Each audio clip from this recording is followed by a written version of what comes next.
жатқанымға 4 жыл болды. 4 жыл болды. 49 жастағы Равшанай Сапаеваның бел омыртқасын зақымдап қимылсыз жатқанына 4 жыл болған.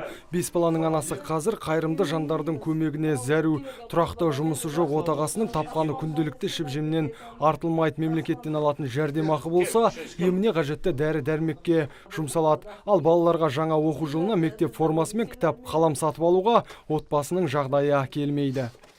Алла Тағала бұйырғаны мұның ағаларымыз адамдар көмектерін аямайды. Мектептен, әкімшіліктен мұның ағайларымыз адамдар келіп жардам көрсетіп тұр. Енді папасы жұмыста жатыр.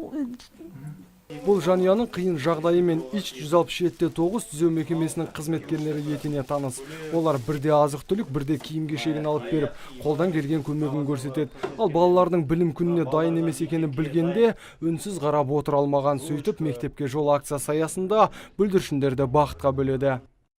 Бұл отбасыны осы мекеменің алдымыздағыда осында істеп кеткен қызметкерлер біраз жылдай болды. Осы мейрамдарда осылай қолымыздан келгенше осындай көмек беріп тұрамыз.